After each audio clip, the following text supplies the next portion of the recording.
Salut à tous, bienvenue pour une nouvelle aventure du billet auto. Ce matin, direction les Communs du Perche avec le nouvel Audi Q7 e-tron.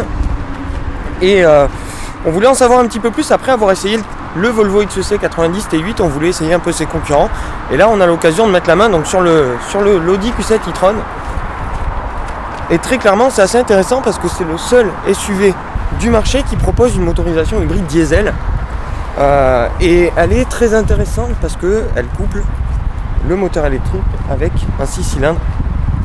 Ce qui pour le coup le met un petit peu à part par rapport à sa concurrence qui est principalement pour les hybrides rechargeables constitués de 4 cylindres. On verra ce que ça va donner. Mais il est assez intéressant ce Q7 e-tron, donc on va mettre la main dessus aujourd'hui, on va avoir l'occasion de pas mal rouler avec et on va vous dire ce que ça donne.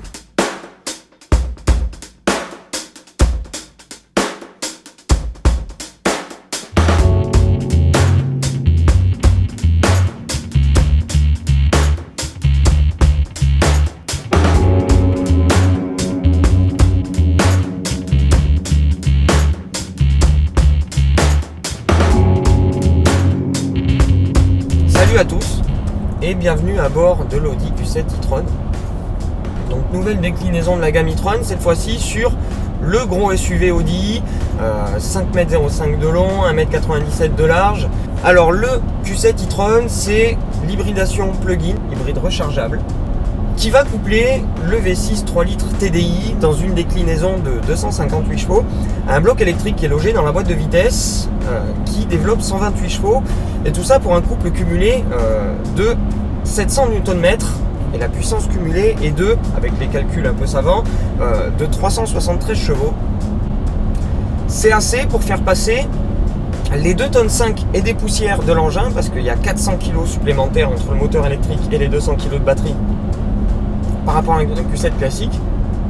Donc ça suffit à faire passer ce gros bébé de 0 à 100 en 6 secondes 2.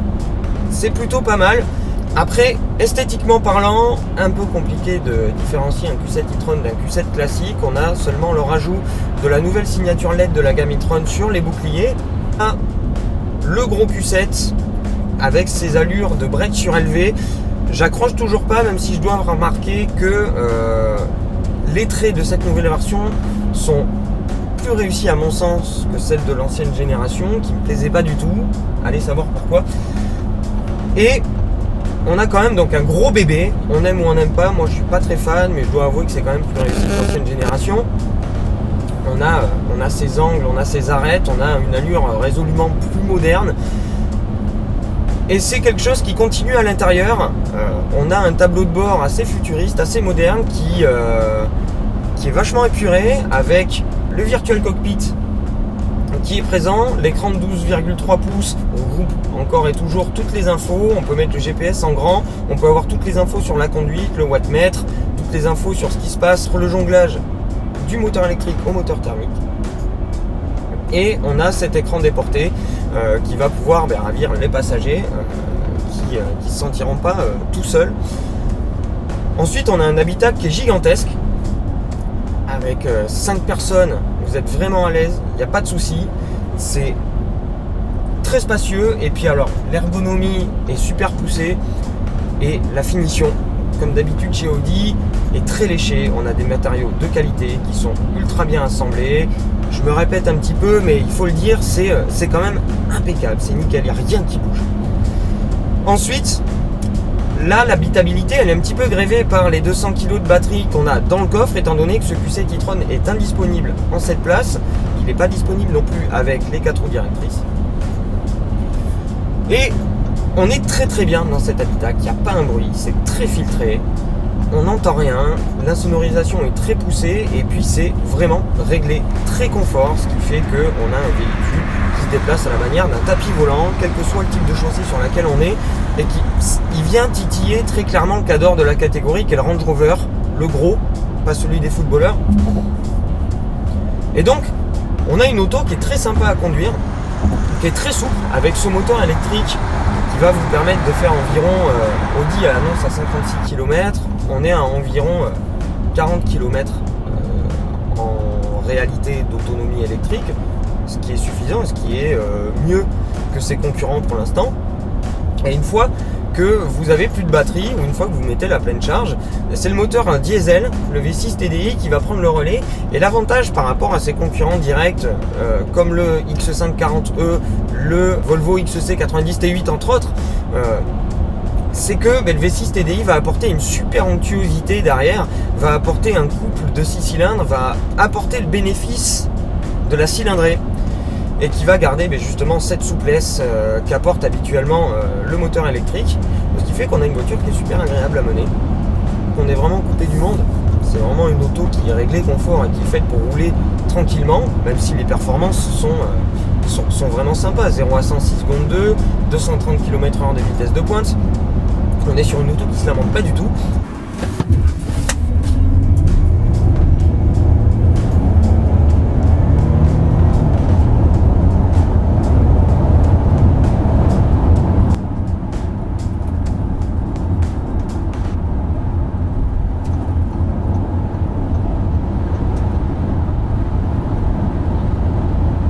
Mais on sent rien, on est coupé du monde, on est vraiment dans quelque chose de très confortable, qui est super équipé, la sono est très très bonne. Et encore, on a là sur ce modèle d'essai, on a la sono de base, mais avec les Bang & Olufsen, c'est encore plus impressionnant. Vous avez la possibilité d'avoir les sièges massants, ventilés, chauffants. Voilà, c'est un véhicule pour voyager au long cours, mais qui là pour le coup trouve son utilité en version e-tron sur une utilisation urbaine et périurbaine.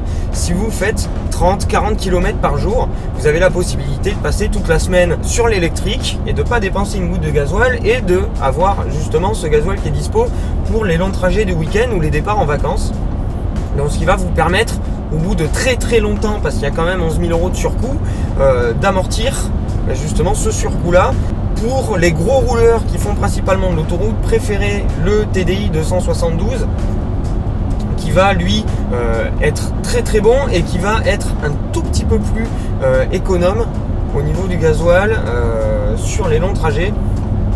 Donc voilà, c'est une auto qui est vraiment pas mal, qui prend son sens si vous avez vraiment envie de rouler toute la semaine en électrique, qui est vraiment agréable à rouler et qui a une hybridation qui est bien pensée, qui a une gestion entre les modes électriques et thermique qui est imperceptible. Et donc en gros, c'est plutôt agréable, il faut encaisser le surcoût. Quoi qu'il en soit, hybridation bien pensée, confort royal, autonomie de 1200-1300 km si vous faites vraiment attention. En plus de cette partie full électrique en ville, vous pouvez envisager les voyages au long cours. Nous, on a fait 6 litres 6 en mixant route de campagne, autoroute sur un long trajet en dehors de la ville. C'est quand même plutôt sympa, c'est quelque chose qu'il faut prendre en compte.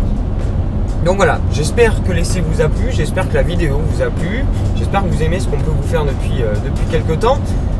Si vous voulez en voir plus, n'hésitez pas à vous abonner au Facebook, à l'Instagram, au Twitter du Billet Auto, au nouveau support qui est Club Sport, qui sera exclusivement consacré aux véhicules d'exception. Tous les liens sont dans la description. Il ne me reste plus qu'à vous souhaiter plein de bonheur les amis, plein de belles choses, et à vous dire à très bientôt. Ciao.